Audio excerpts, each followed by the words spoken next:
সালমান খানের জীবনে প্রেম এসেছে বহুবার, সেই খবর সকলেরই জানা।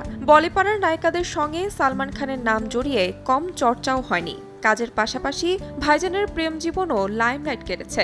তবে বারবার প্রেমে পড়লেও বিয়ের পিঁড়িতে বসেননি সালমান। এরপরও ৫৯ বছর বয়সেও ভাইজানকে নিয়ে আশাবাদী তার অনুরাগীরা। তাদের আশা, ঠিক মনের মানুষকে একদিন বিয়ে করবেন ভাইজান।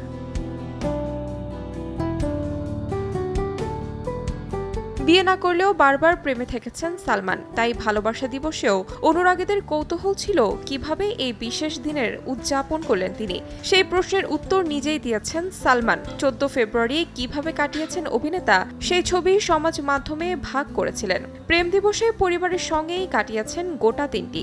সালমানের পোস্ট করা ছবিতে দেখা গিয়েছে তার বাবা সেলিম খান ও সালমা খানকে। এছাড়াও ছবিতে রয়েছে আরবাজ খান, সুরা খান, সোহেল খান সহ পরিবারের আরও অনেকেই। যেহেতু পরিবারের সঙ্গে প্রেমের দিবসটি কাটালেন তিনি, তাই সালমান মজা করে পোস্টের ক্যাপশনে দিয়েছিলেন ফ্যামিলি টাইমস ডে। 40% বেশি গ্লো, বিশ্বের 1 নম্বর গ্লো ক্রিম, নতুন গ্লো এন্ড লাভলি।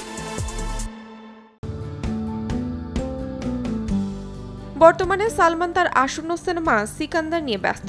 কিছুদিন আগেই সিনেমার শুটিং করতে গিয়ে পাঁজরে চোট পেয়েছিলেন ভাইজান, তবে সুস্থ হয়ে ফের কাজে ফিরেছেন অভিনেতা। সিনেমার ঝলক ইতিমধ্যেই প্রকাশ এসেছে। অনুরাগীদের মুগ্ধ করেছে সিনেমার এই ঝলক। তাহমিনা তন্নি, সময় সংবাদ।